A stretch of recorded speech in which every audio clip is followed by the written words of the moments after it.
जबलपुर में CGHS की 6वीं dispensary का उद्घाटन लोकसभा सांसद राकेश सिंह के द्वारा आधार ताल के रविंद्र नगर क्षेत्र में किया गया। इस कार्यक्रम में विशिष्ट अतिथि के तौर पर कैंट विधायक और अशोक रोहाणी, अपर निर्देशक CGHS के साथ ही डॉक्टर RP रावत मौजूद थे। इस कार्यक्रम में बड़ी संख्या में इलाके के नागरिकों के साथ ही भाजपा कार्यकर्ता सम्मिलित हुए।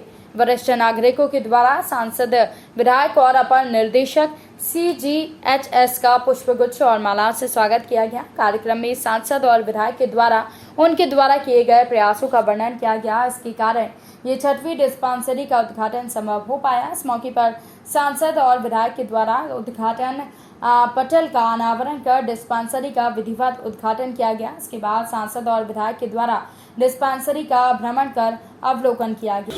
6वीं डिस्पेंसरी हमारे आधार ताल रविंद्र नगर में खुली। भारत सरकार एवं माननीय राकेश सिंह के लंबे संघर्ष के बाद आज हासिल हुआ है और माननीय सांसद जी का हृदय से पूरी जनता जबलपुर की हृदय से आभारी है। बहुत पुरानी मांग थी, पनागर से, सतना से, कटनी से लोग आते थे, यादव कॉलोनी डिस्पेंसरी जाते थे, बहुत भीड़ होती थी वहाँ पर और आज बहुत भीड़ थी, बहुत बुजुर्ग लोग थे और सभी ने बहुत आभार व्यक्त किया है। कई बुजुर्गों के आंखों में आंसू आए, भावुक हुए। इतनी पुरानी मांग सांसद जी का बारंबार पूरे जबलपुर की जनता हृदय से आभार व्यक्त करती है।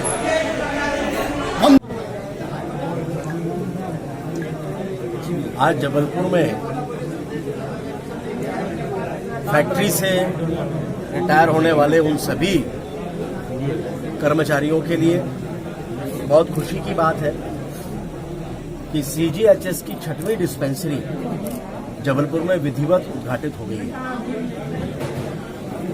हम सभी जानते हैं कि डिफेंस की 4 फैक्ट्रियां यहां पर हैं।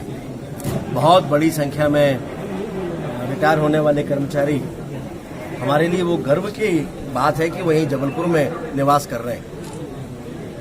लेकिन जब भी उन्हें स्वास्थ्य संबंधित आवश्यकता होती है तो डिस्पेंसरी की कम संख्या के कारण उन्हें कठिनाइयों का सामना करना पड़ता है और इसलिए लंबे समय से मांग थी। इसके पहले एक 5वीं डिस्पेंसरी भी जबलपुर में खमरिया क्षेत्र में हमने शुरू की थी। मैं आभार प्रकट करना चाहूँगा भारतीय जनता पार्टी के राष्ट्रीय अध्यक्ष माननीय जगत प्रकाश जी नड्डा जी के प्रति कि जब वे स्वास्थ्य मंत्री थे उस समय हमने उनसे इसकी बात की थी, मांग की थी और तत्काल उन्होंने इसकी स्वीकृति प्रदान की थी और जिसके कारण आज ये डिस्पेंसरी यहाँ पर खुल पा रही है।